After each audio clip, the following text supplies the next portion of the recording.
Well, everyone, if you haven't already met Robert, this is Robert Holden, who is our dear friend from England. See you on Facebook all the time.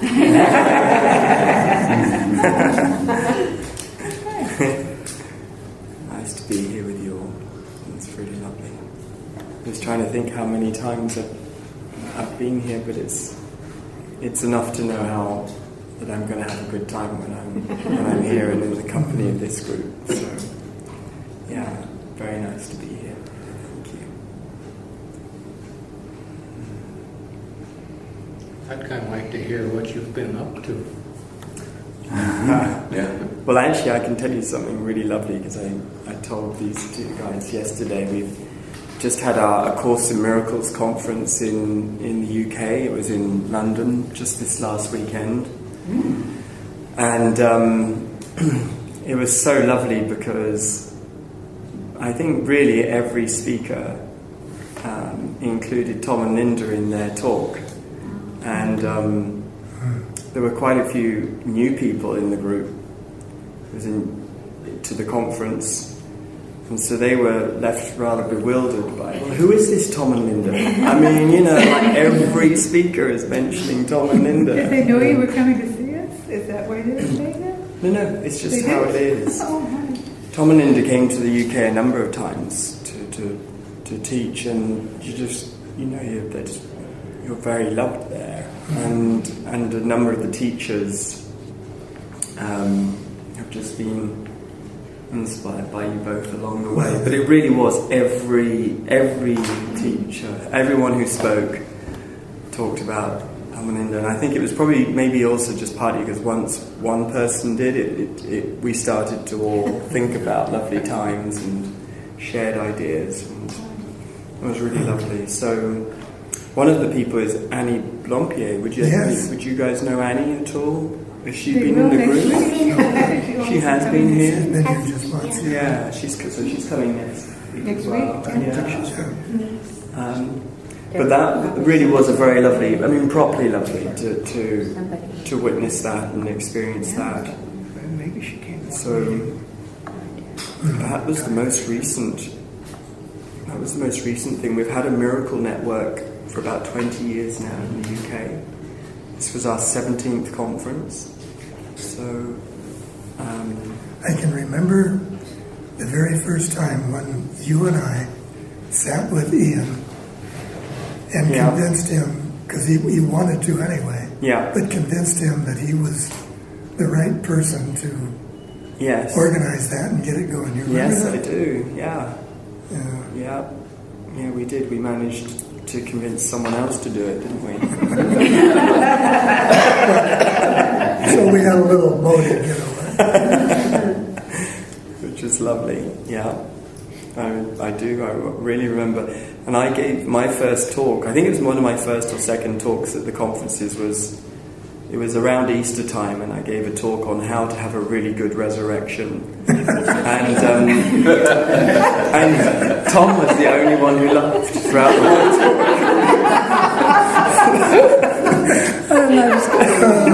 You were literally sitting there just chuckling away like this. And it was, I think if you hadn't have laughed, I would have had a resurrection. Everyone else was just like, what?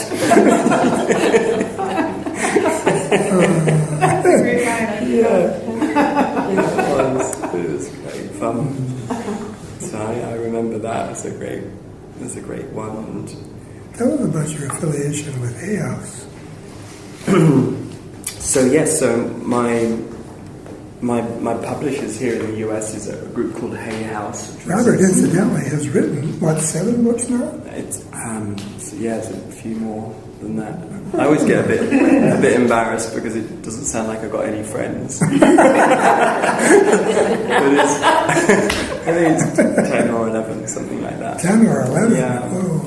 But so Hay House is a publishing company that was created by a lady called Louise Hay. I don't know if any of you have heard of her, but Louise Hay. Yeah. So she wrote a book called You Can Heal Your Life. And she quoted the Course in You Can Heal Your Life. Actually, it was quite interesting. I Louise sadly passed away about 3 weeks ago, and at the same time that there was a Miracles Conference in the UK, there was also a Hay House Conference. It was all set up at the same time, and I gave the opening talk, which was a tribute to Louise. And I talked about 10 ways that we could continue to benefit from Louise's messages. But one of the messages was on forgiveness. And because in You Can Heal Your Life, Louise really focused on forgiveness, and in particular on how A Course in Miracles had inspired her around forgiveness. But I shared a story with Louise in her late 40s. Experienced a cancer diagnosis and a divorce, and really was on her knees. She had hit a dead end, and that was when she had her breakthrough. And from there, she wrote the book, which was just she called it her small blue book, which she had 5,000 copies printed, and it's sold over 50 million copies now. Oh my! Which is quite something. You Can Heal Your Life. Yeah. But I just shared the story on the weekend. I asked, when I wrote a book with her called Life Loves You, and in our conversations at one point I asked her, I said, Louise, how did you become Louise Hay? And she, without skipping a beat, said that without forgiveness, the world would not have known about any work I did, because it all came from forgiveness. Forgiveness was the absolute turnaround in her entire life. And forgiveness was the inspiration and then the momentum for all of the creativity that followed. And I thought that was very interesting, that was the case. But she really went to A Course in Miracles for inspiration then on the process of forgiveness. It's one thing to maybe know forgiveness is something you're going to need to do, but then how do we do it? And so she found that inspiration from the Course. Yeah. Interestingly, actually, also, will you have heard of Wayne Dyer as well? Yeah. So Wayne Dyer is very big at Hay House as well. He was a Hay House author, but I just thought he was a professor of psychology and was struggling really. And then, I don't know if you know this story, but he went to visit his father's grave. His father had left him and the family when they were very young. And he had heard that his father died, and he went to visit the grave. And he visited the grave, and he was leaving, and he heard a voice that asked him to turn back and go back to the grave and forgive his father. And the voice, so he forgave his father.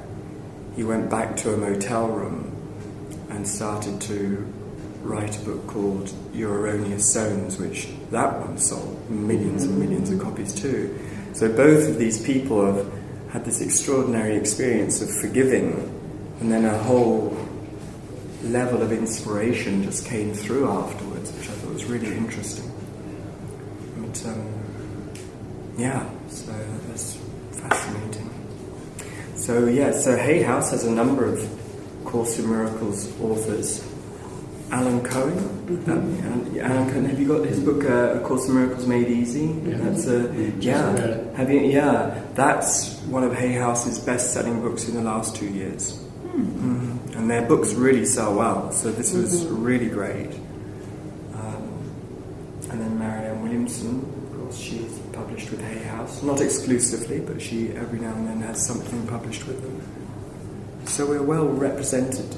Gary Renard. He's published with Hay House. So when we have a conference, there's normally a few, A Course in Miracles speakers, which is really nice. That's a good thing. Yeah. Anybody else have anything they'd like to ask Robert? Isn't there a conference coming up in the U.S. in this? On miracles? Or on... I think we were looking actually at John Mundy's Magazine? Yeah. John Mundy, have you heard of John Mundy? Yeah, so John Mundy was there really early on with the Course in Miracles. He knew Helen Schuckman and Ken Wapnick, and what's the name of the magazine that he has? Miracles Magazine. Miracles Magazine. Now he is involved in a number of conferences, miracle conferences around America. He was just in the UK this weekend giving a talk, which was lovely to see him again. Because, I'll bring some copies for you to see. I think, I really like the subscription. He's a great writer, in-depth insight about what the Course teaches. And then there are other guest writers, and it's always interesting. And it's a monthly magazine, and he asks you to pay to help him cover the cost, but it's not expensive. And it's really a very enjoyable and inspiring magazine that I think he does an excellent job. To me, I think it's the only Course magazine that's coming out that I'm aware of on a consistent basis for many, many years now. The Pathways of Light still has a Pathways quarterly of Light magazine. has, they do too. I haven't related. And I think Miracles is bi-monthly, isn't it? Or Yeah, it is now. Yeah. Is it by monthly now? Yeah. Oh, hadn't Well, paid attention. Yeah, that would be every 2 months, bi-monthly, right? Yeah. Right. Okay. I get confused that with semi-monthly, which would be every 2 weeks, I guess. we had a speaker, Tom, just over this time, Larry, somebody who I think is Pathways of Light. He's a New Yorker. Larry Glentz. Yes. Yeah. He gave a very moving speech, essentially about his relationship with his son, who was a very, very successful college athlete who became a heroin addict. His book is Forgiving Kevin. Forgiving Kevin, right? It was a really moving talk about essentially how he had to develop a relationship with the Holy Spirit going through that experience just to be able to, and I think just to be able to survive the experience, not least anything else. But it was very moving. It was the first time I'd come across him when he came over for the conference. Very moving, beautiful. That's Robert, what's his last name? Stolting. Robert and Mary Stolting. Is that the Pathways of Light? Robert Perry. No, Robert and Mary Perry is what I Stolting. was thinking of, yes. Pathways of Light originated in Wisconsin, and then they moved it to Ormond Beach, Florida. Now is where they are. That's where I got in contact with Joe Wolf, who was doing a prison ministry with a lot of prisoners, and I was working with Joe, and I sent him actually a lot of copies of my book, and he distributed them to prisoners. Oh, wow. That's great. Actually, one by one, who he thought needed it. Yeah. And then, unfortunately, Joe just passed away suddenly about a year ago. I shouldn't say unfortunately, though, because I think he had reached his peace and done everything on earth that he was supposed to do, and went quickly, and so. But anyway, he was living right with Robert and Mary Stolting there in Ormond Beach, Florida. Well, it's lovely how it's a small world. And that It is. It's really lovely like that. And that's the major blessing of these conferences. Everybody comes together and you get to see what a small world it is, really. We were talking just last night about, how the world, especially through the lens of the media, can look more and more chaotic as time goes on. But also how, we were just saying how, the influence of A Course in Miracles is just spreading so fast across the planet right now. The number of amazing writers that are inspired by the Course, particularly, like a lot of thought leaders are really thinking it through. And then I can't help but feel like when we gather like this, we hold something as well that just allows. Yes. I think we can never underestimate how amazing it is to gather like this and support the consciousness, in this way. But it really, I'm astonished at how many authors are quoting the Course. I've said for a book that's so hard to read, it's very quotable. It's always always a line. The Course has become safe to quote now. When it first came out, it was too radical. That's true. Yeah. Yeah, but now it's acceptable. Yeah.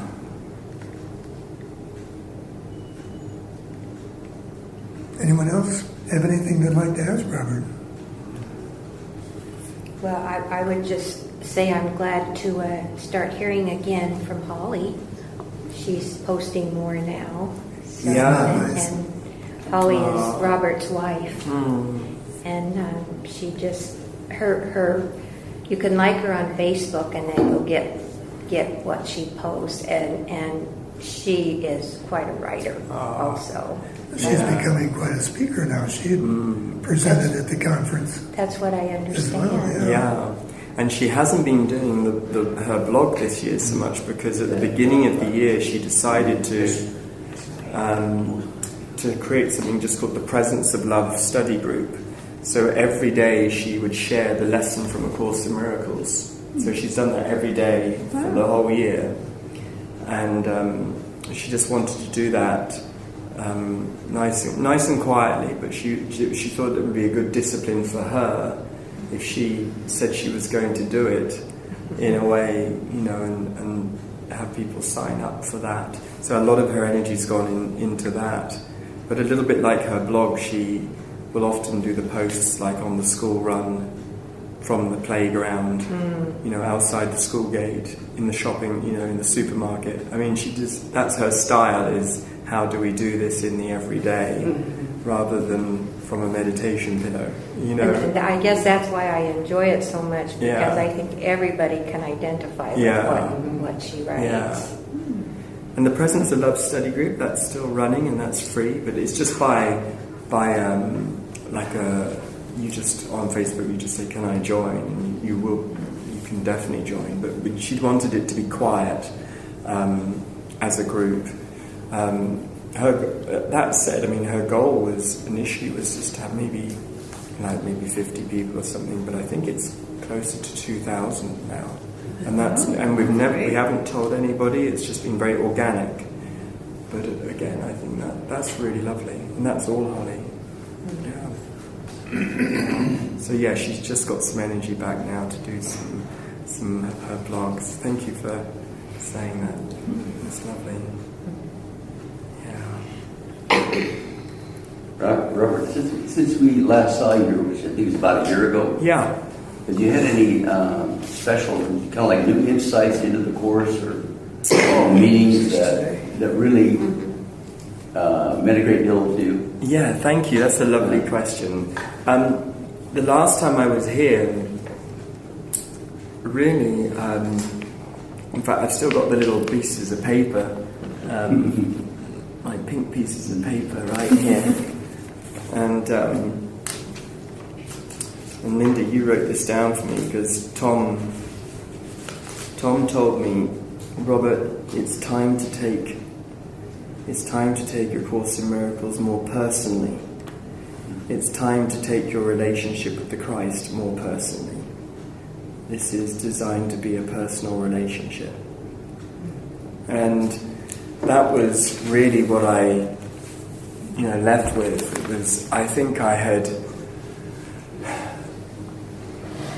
hit a point where, having studied the book for a while, I was still devoted to it. But I think I was maybe on a bit of a plateau for a while, if that makes sense. And I wasn't letting it in as much as I could. I think maybe that's what you identified, really. So that has been, for me, the big breakthrough has been to sit each day with Christ. And actually, this is my journal, and I just, at the top of the page, I just ask Christ, what would you have me know today? And I'm really just allowing that dialogue to be more, and that relationship to be just more personal. That's a nice phrase, Robert.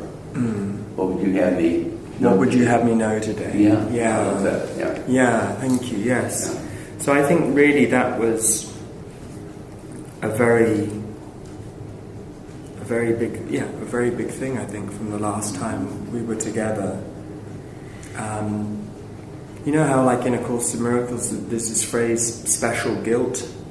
You heard of the special guilt? It's the idea that universal love is available to everybody, but if one person was to get left out, it would probably be me.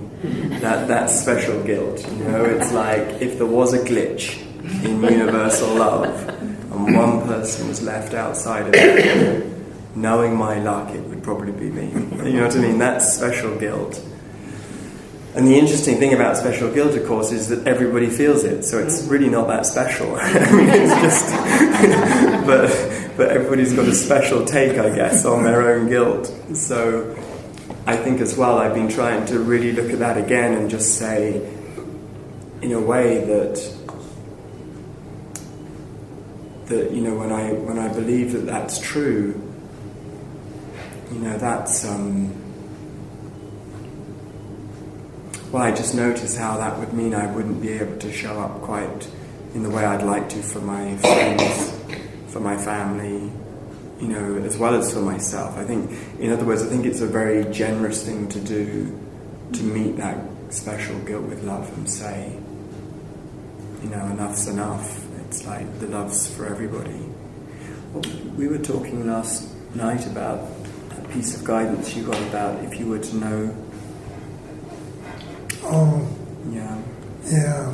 Brother said, if you, I'll try to remember. Oh, I wrote it down and I forgot it. Maybe I wrote He said, if you were to know and accept the love of God, then you must know and accept all that God's love encompasses, Yeah. outside of which is nothing. Which provokes a rather thoughtful insight, doesn't it? Yeah. Yes. How many of us attempt to, or allow it to feel normal, to just want to appeal to God or to the Christ on our own behalf? And when we do, we're moving into territory of separateness and ego, and we're just denying ourselves the possibility of what else is there. Yeah. It's kind of funny sometimes with what you're talking about, Robert. Even if I get angry at something in the world, so to speak, it doesn't take me long anymore to say, well, I can let that go, and that's not even something to worry about forgiving. The person's playing their part in the and so I can let it go. But then when I bring it back to myself, it's like, yeah, but you should have known better.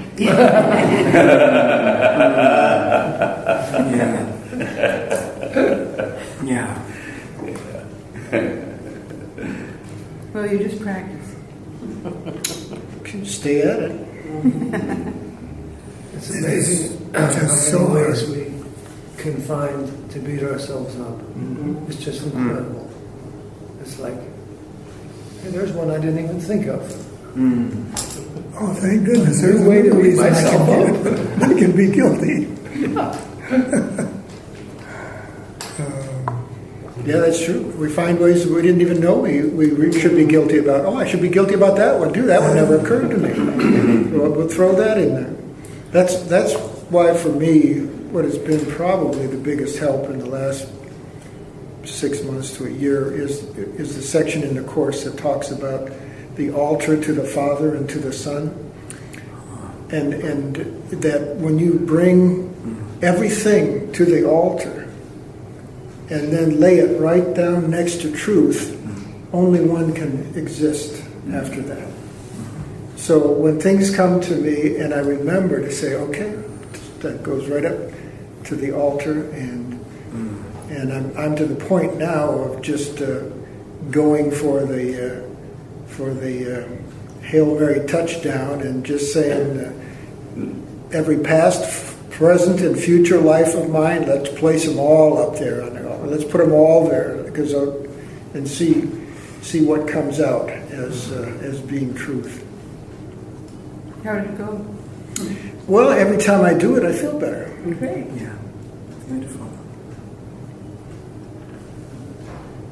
In that same respect, whenever I catch myself beating myself up and losing the battle, I remind myself, well, now, Donald, you wouldn't let anybody else treat you like this. And then forget about it.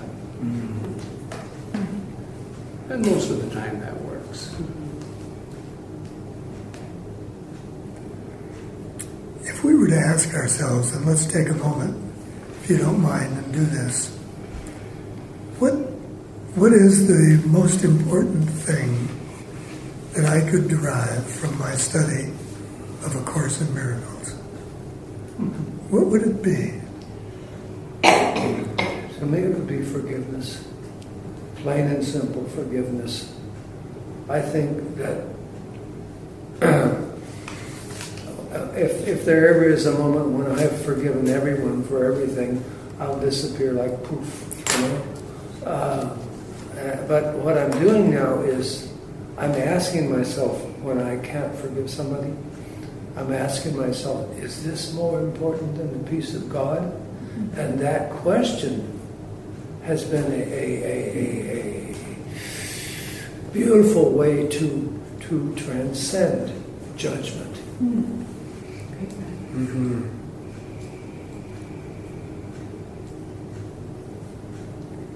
So right this moment, by osmosis, what would you receive from the Course? Love. What would that look like, Don? What you receive from I don't know what it will look like. I know what it will feel like, I hope. What would it feel like? It starts right in the pit of my stomach. And it's nice and warm, and it hangs around for a certain amount of time, of which I have no control over. But it's there, Would it feel like giving it or receiving it? receiving it. Maybe both. Maybe both, yeah. I have no problem loving others now.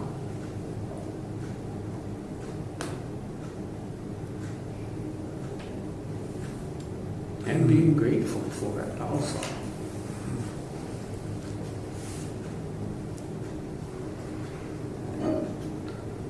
Who else?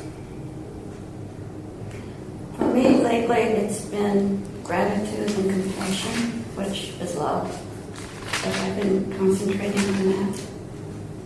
Being grateful and compassionate.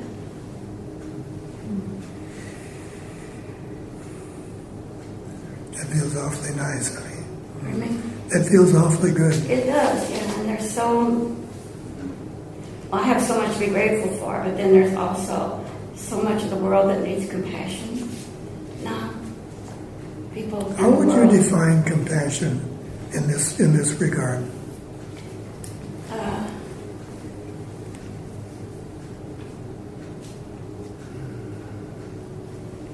Probably trying to feel like, say, hurricane victims or whatever. Trying to feel what they are feeling and to send them love.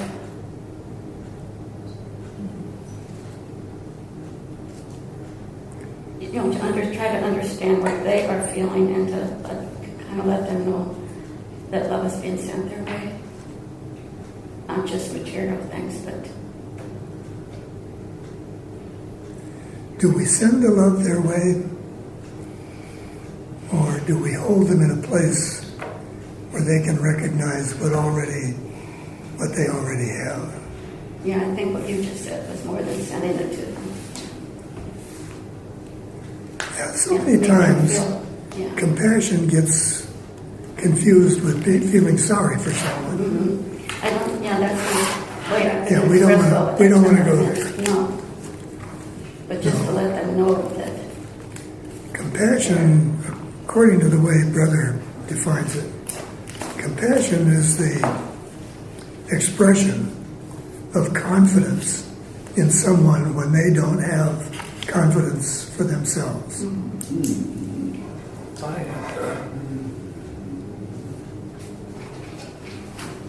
I had one time looked at that word compassion, and what I came up with was understanding someone's lack of understanding. And that seemed very appropriate. It was not like I'm better than you, it's just that we all have misunderstandings. And if I can understand yours, possibly you'll be able to understand mine. I think the point, Jim, that we're trying to come to, hopefully, is if we begin each of these communications, if you will, like for the people who are experiencing the hardships, if we begin our communication with them or our feelings for them with the understanding that they are absolutely perfect just the way they are, we have a greater tendency then to be able to remove the circumstantial, the circumstantial evidence of the world. And that's what, in my understanding, that's what allows us to rise above the world, to rise above those circumstances.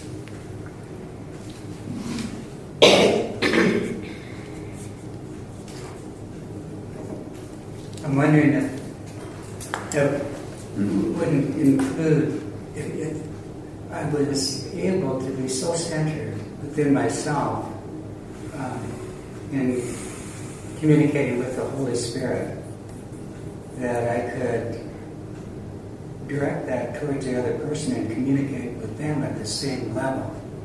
Perfect, Roger. That would be the essence of compassion. That's beautiful. Yeah, that would, wow, that's a great way to describe it. To be on that level of the God Self, Holy Spirit.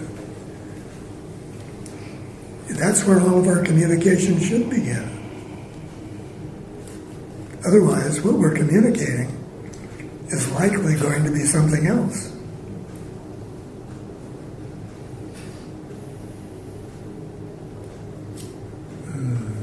It's a very interesting sort of line of analysis, because compassion is had an element. To me, it's had an element of impetus to do something, but then maybe the doing something is to refer the whole issue to the Holy Spirit, and that the Holy Spirit guide you for whatever that is. Pure wisdom, Sam. Yeah. Yeah, absolutely. I just got that here. No, you had it all along, Sam. Yeah, well.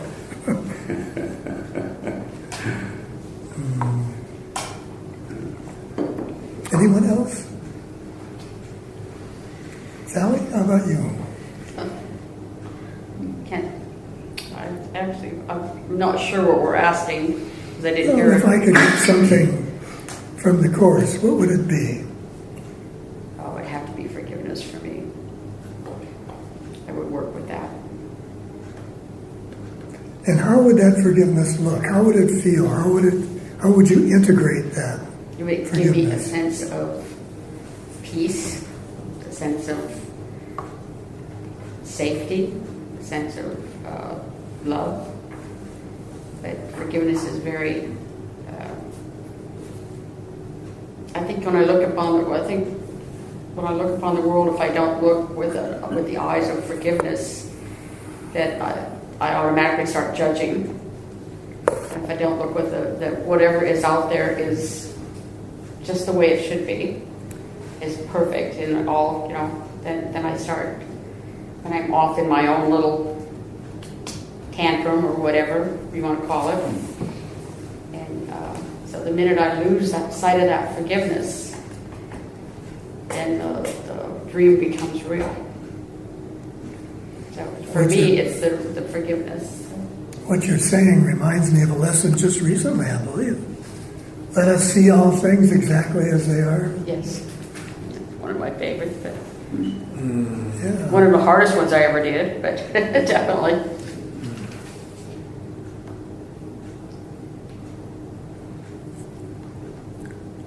Is there anything in the Course in Miracles? Is there anything at all in there that we don't already have?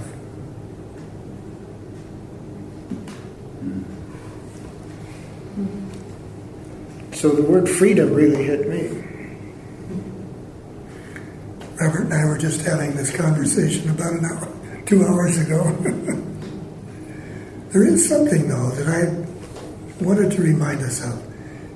I agree with you entirely that when we look at the Course and we say, we read, I am told that everything in that book already exists within me because I am part of the one mind that created it and everything else.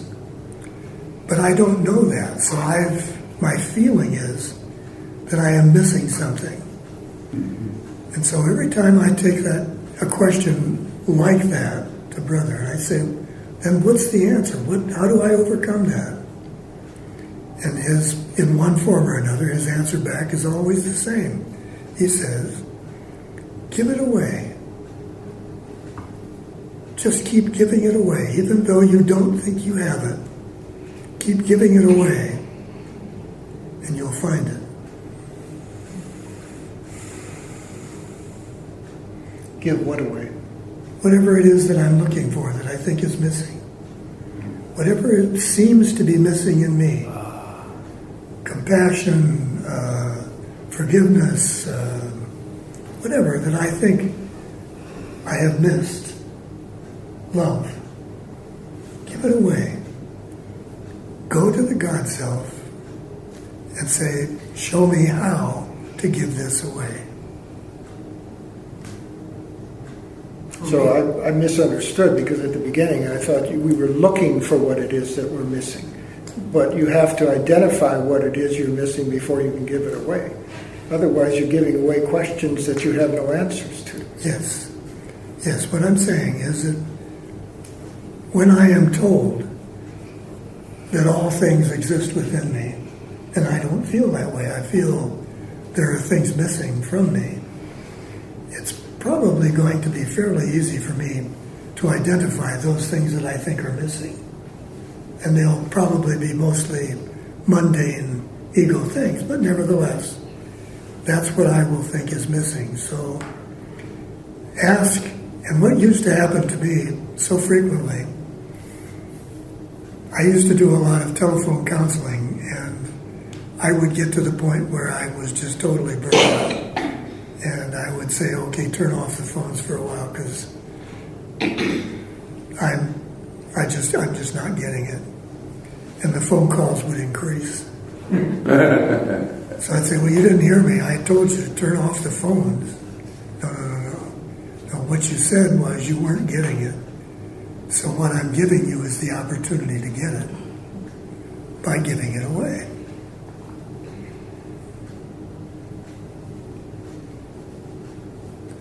Is that any clearer? It is, thank you. In the process of discovering. Exactly that, and that's what makes it effective.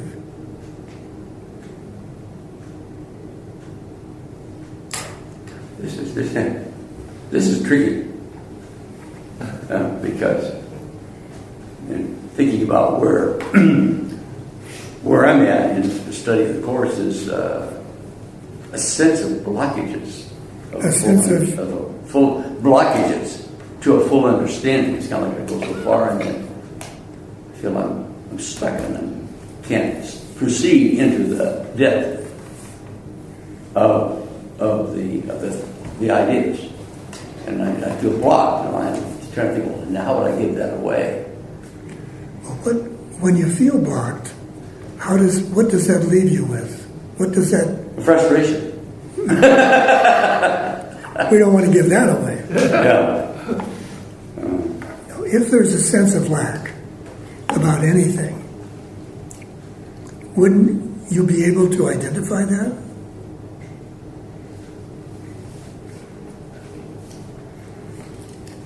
Yeah, I mean, I could put a category to it of some sort. Yeah.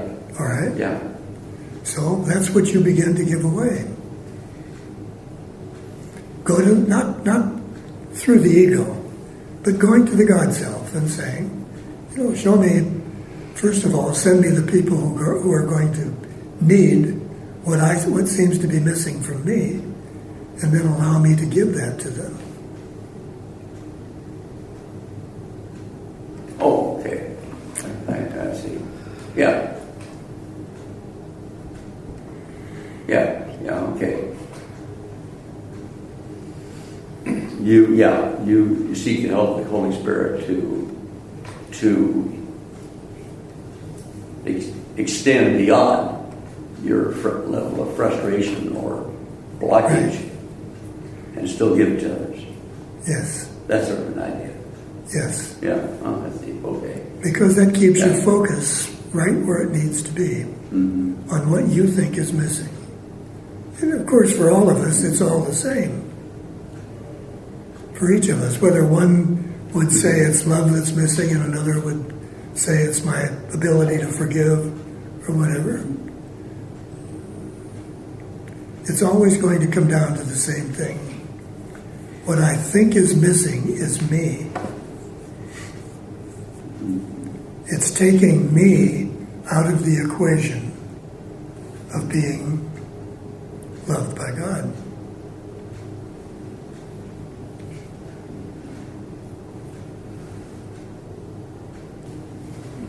There's another interesting element to it that is much more recent. To me, it's much more recent. Sort of understanding, or actually kind of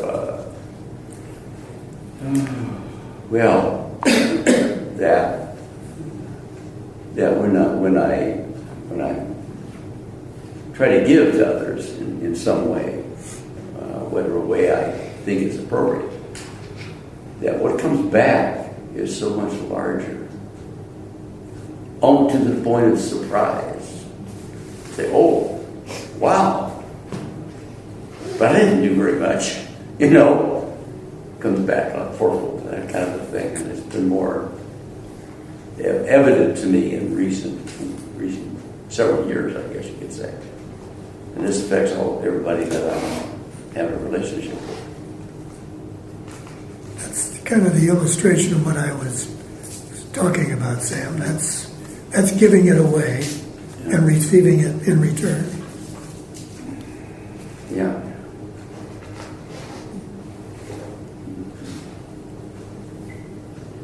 The sevenfold, I guess, the Bible talks about. At least I think it does.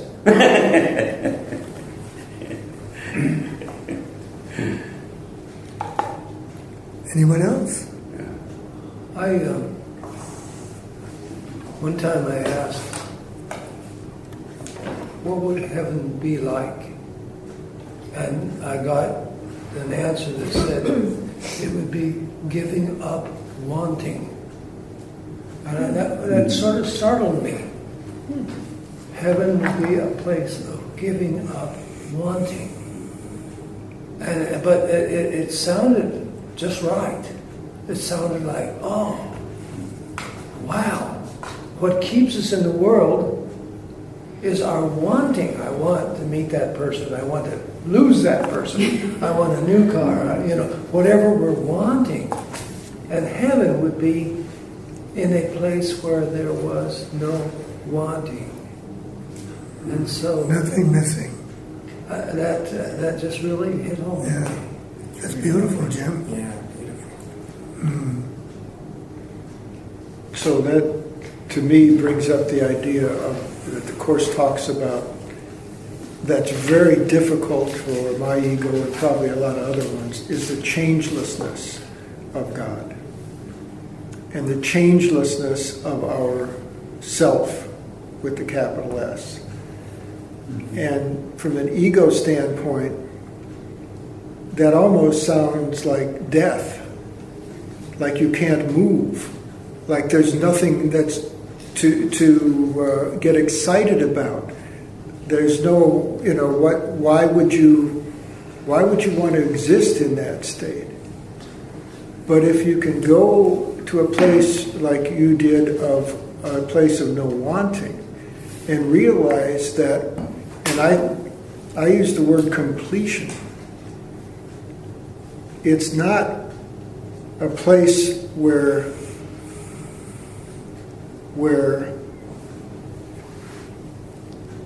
nothing happens. It's a place where everything is already occurring at the same time. And so there's nothing left out. So there would be nothing to want. And that changes the whole thing.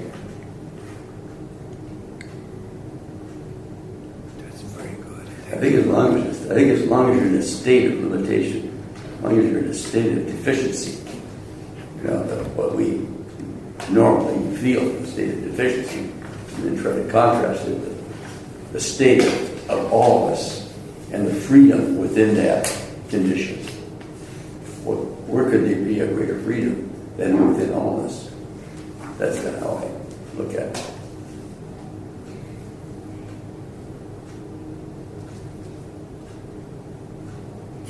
But then I'm thinking, if I'm concentrating on a state of allness, I'm just thinking of my physical limitations right now.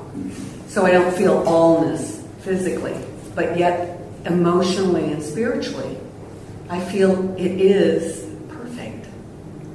And it is. And I'm okay with that. Of course, the big thing for me that I've taken, and I've heard it for years, is I am as God created me. And now I am really believing that, because when I came in, I was that unique individual that was on a lesser level than a slug or a POS, is what I used to call myself. And then I realized that that was really pretty arrogant. How insulting. I mean, I'm a mother. I created my children, my husband and I did, in love. And if they kept saying to me every day, I'm a POS, I'm a POS, I'd be offended. And so I put it in that, and then I have now, just over the past year, have gotten so much respect for myself.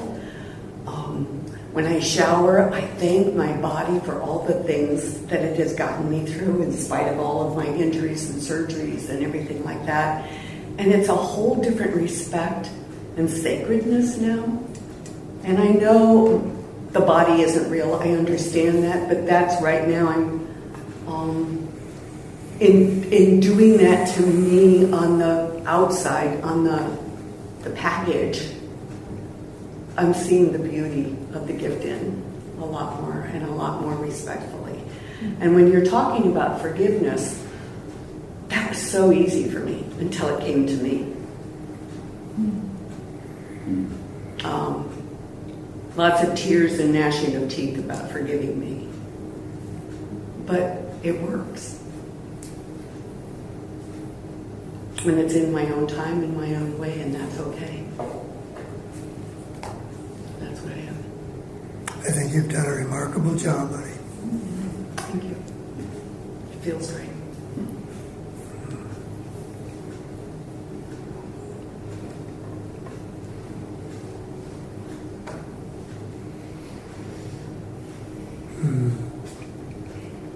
Anyone else? Just one last item, which I've said before. It was with great relief and pleasure that I found out who was in charge of my life, and it wasn't me.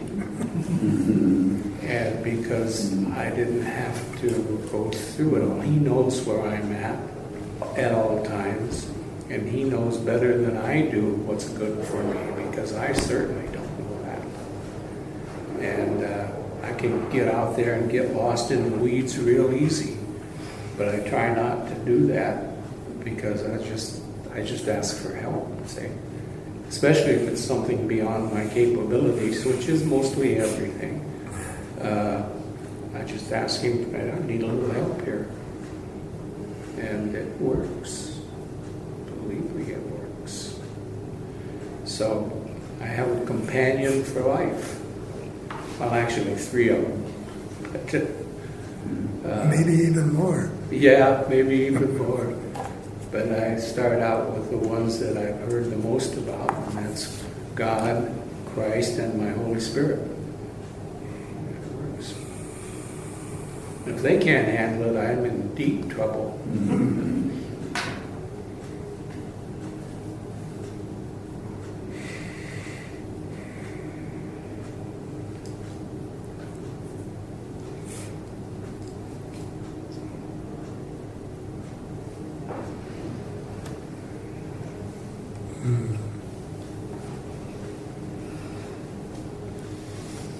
Jim, what more could we bring to this place?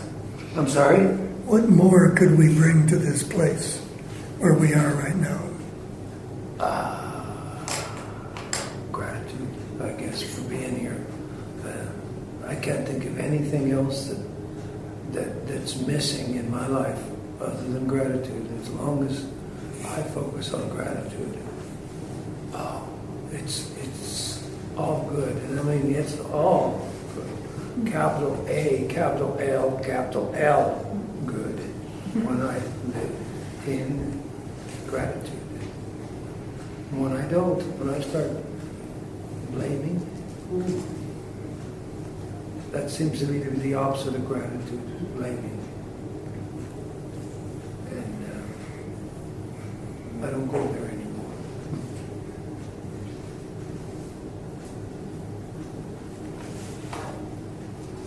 Anyone else have anything they'd like to add?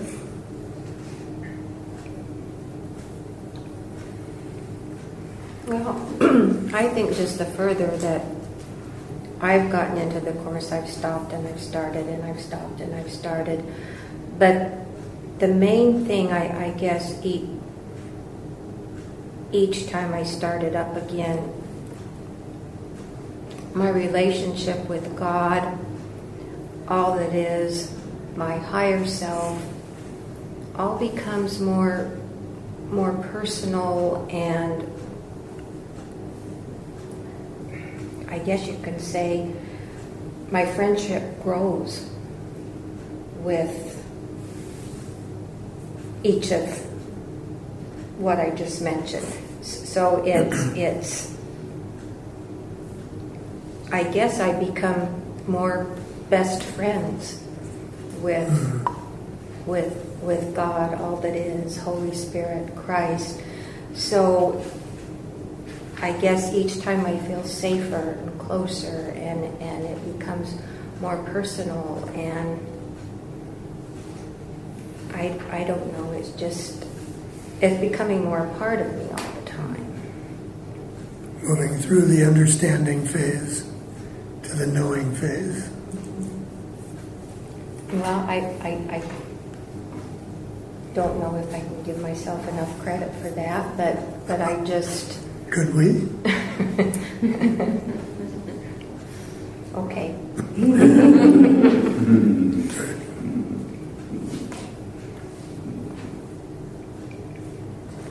Why don't we take a look at the section just prior to today's lesson in the course where he talks to us about defining what the Christ is.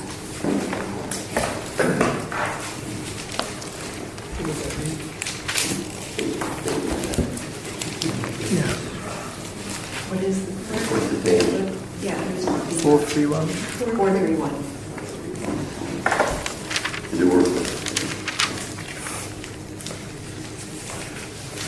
What is Christ? Must be. 431. Yeah. What is Christ? Yes. Okay, thank you. Yeah.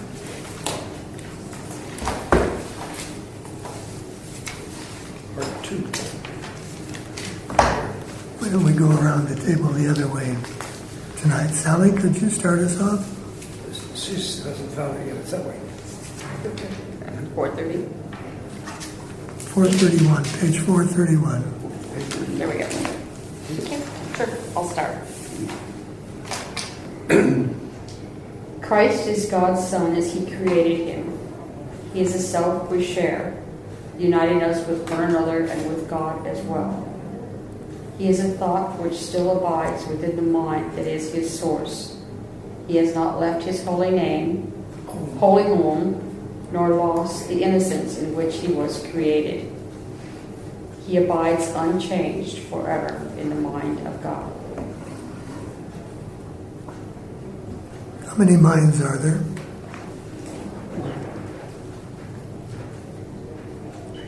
Are you speaking with a capital M or a small m? Capital M.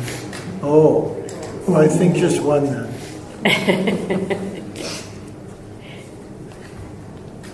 So where are you? When he says he abides in the mind of God, where are you? If there's only this one mind. Well, since God is all there is, all of us are already in the mind of God, it seems to me. Unless I missed something, and I probably did. So this thing we're calling the Christ is simply who we are. We can accept it is simply who we are. It is another name for the self that encompasses all it is.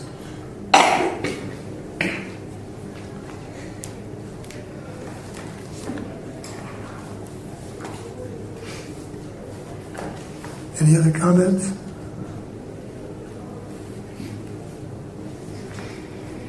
Is this hard? Is this a difficult thing to accept? I'm sorry, you're again? Is it a difficult thing to accept that when there is only one mind? Yes. Because it talks throughout the course about all the minds with a small m that God created. And we can get caught up in level confusion if we're not careful. We can, and do, a lot. What catches us up most frequently in that regard? Anyone? Our personal sense of separateness. It's the self-judgment. When we each judge ourselves, we move ourselves immediately out of that one mind.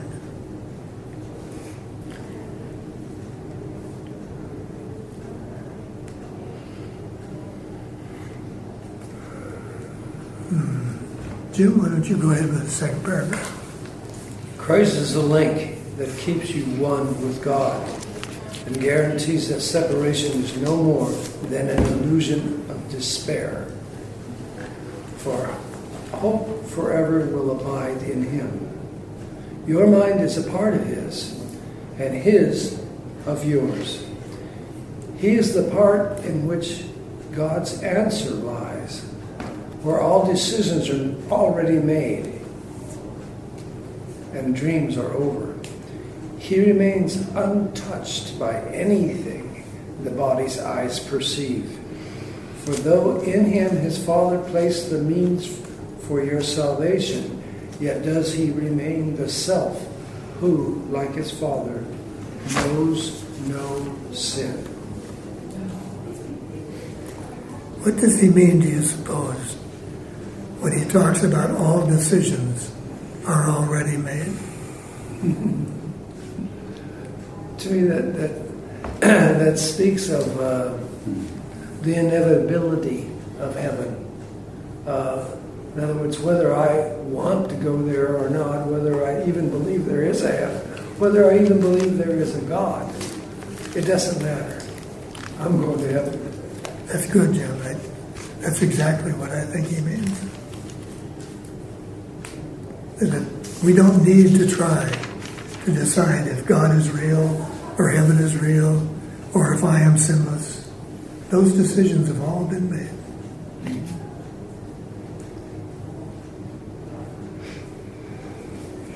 I think that's a good definition of compassion. just the awareness that love will never change its mind about us. That to me feels like the most compassionate thing of all.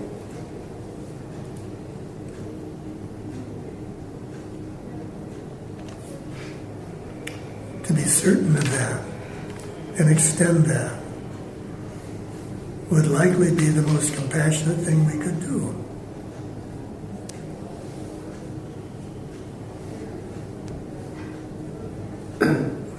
It's always interested me that the culture and the family and the schooling tells us to be ultra critical of ourselves. And what would be ideal is for that same outfit, all those outfits, to keep reminding us of our holiness all the time.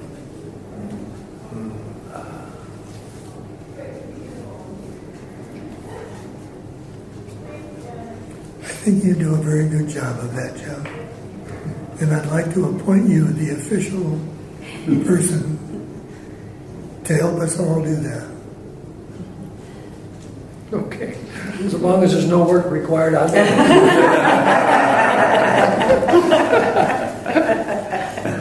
No worker pressure. You can't get out of it that easy, I'm sorry.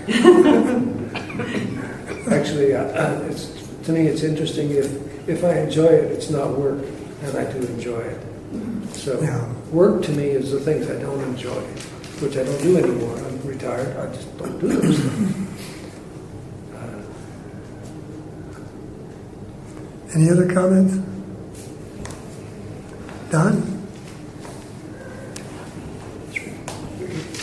Home of the Holy Spirit and at home in God alone does Christ remain at peace within the heaven of your holy mind. Oh, I love that phrase, within the heaven of your holy mind. Oh, Don, just for a minute, what does that say to everyone? Within the heaven of your holy mind. How far away are we? Can we be from heaven? One thought. I don't think we can. I don't. Heaven is unavoidable and it's a given and there's no option, and so just get used to it, folks. That's it. Okay. This is the only part of you that has reality and truth. The rest is dreams. Yet all of these dreams be given unto Christ to fade before His glory and reveal your holy self, the Christ, to you at last.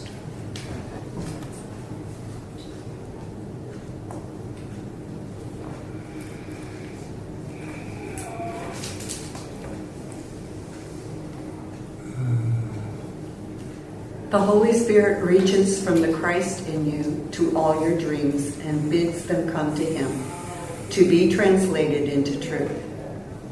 He will exchange them for the final dream which God appointed as the end of dreams. For when forgiveness rests upon the world and peace has come to every son of God, what could there be to keep things separate? For what remains to see except Christ's face?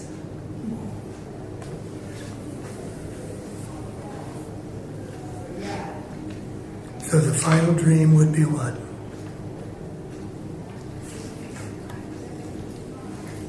That something could become nothing, and nothing becomes something.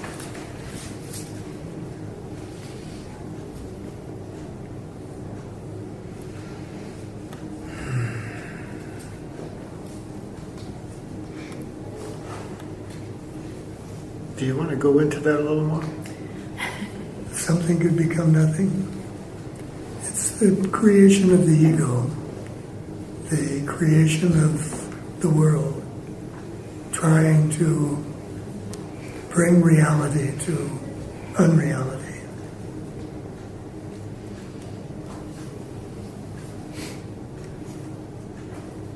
And nothing becomes something as to our awakening to the real world, or are you going a step beyond it, or No, right there.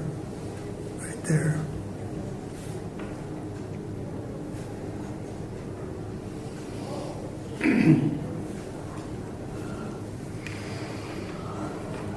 Anyone have anything they'd like to add to that?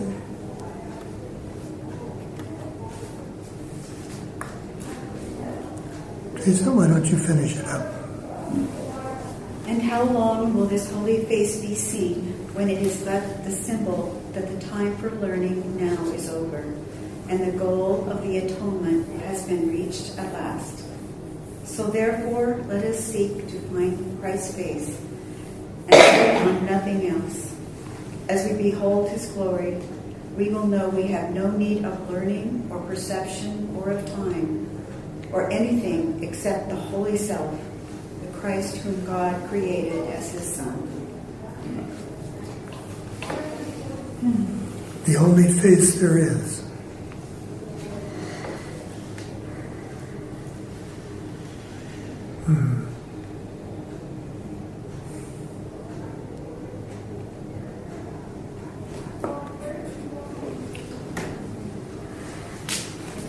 Comments? Did you have a comment, Sam? Well, I had sort of a thought that's kind of sort of boiling around in my mind. That kind of sort of summarizes to me what all this is saying, that love is eternal and infinite and whole, all-encompassing, so, and nothing outside of it. Not quite sure where I'm going with that, but that's just got what. To me, all the stuff being said here was all sort of leading to that one sort of thought. Yeah. Yeah.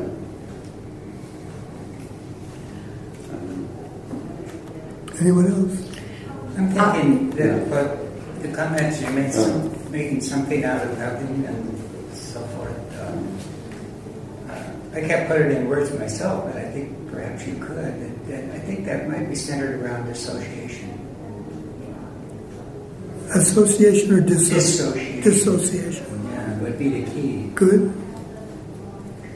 But how would that work? Well, what is dissociation? Dissociating ourselves from the true image and projecting it to a false image out in the world. Yes. Denying what is real and trying to replace it with something that is not. So does that not fit with that comment that you were making something? Yes, yes.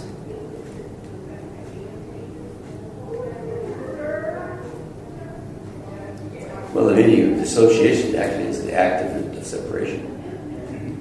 So, yeah.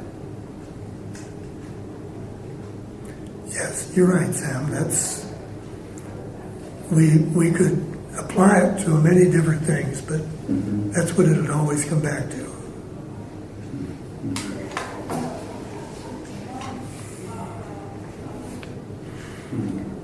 Tom, for me, this mentions twice the time for learning now is over, and then down lower, no need of learning.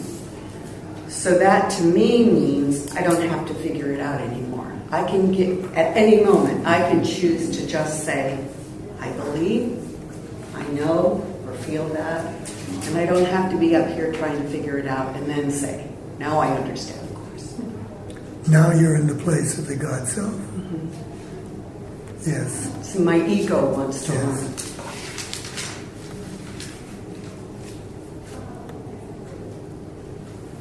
I listen to Carol Howell a lot. I've actually been going with Carol. And I don't know if you know. Just of her, yeah. Yeah, she's an amazing woman too. And I've been going through the lessons with her every day. And when she did this section, what resonated with me is we project out all these bodies and behaviors and like this one and don't like that one. But what I got out of this, instead of trying to conjure up some sort of face of Christ, which I know that's not exactly what it is, but to see our common innocence. That's what so even to look at some of the characters that are our political realm right now, yep, I'm quite crazy about that behavior, but you too are innocent. Yeah. And I really like that, really resonated with me. Yeah. No matter what our behaviors are, no matter what my behavior is, I'm still innocent. No matter what that face seems to look like, it is the face of Christ. Yes.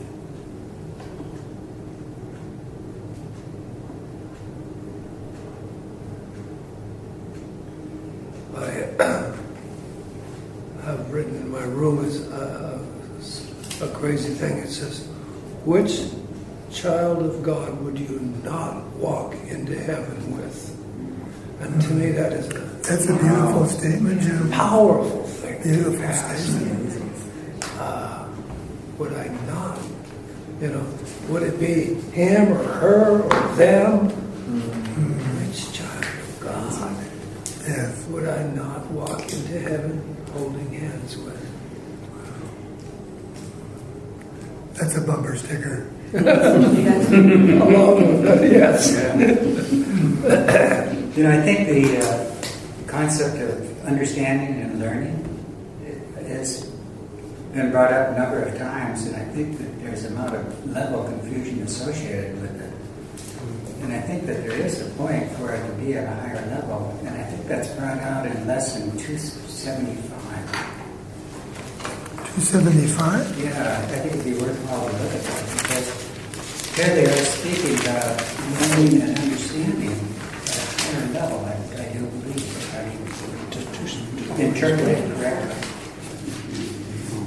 Read that one for us, would you, Raj? Let us today, the lesson is God's healing voice protects all things today. Let us today attempt voice for God, which speaks an ancient lesson, no more true today than any other day.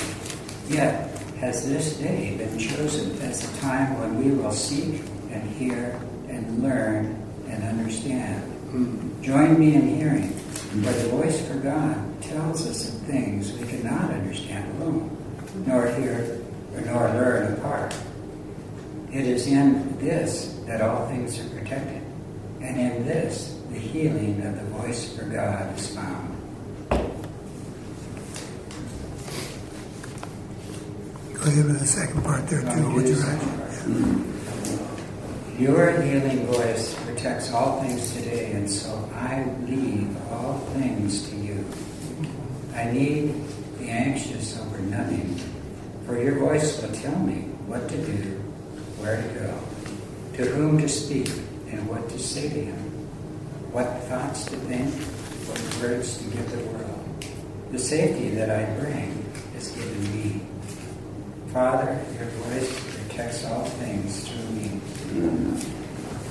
I think that's so key what you just brought up, Roger, and that is, this is where I've gone in the past on understanding. I try not to get into it too much anymore because I think where everybody's going is beautiful and where we need to go. What we're talking about is because if you read this, for your voice will tell me what to do, where to go, to whom to speak, and what to say to him, what thoughts to think, what words to give the world.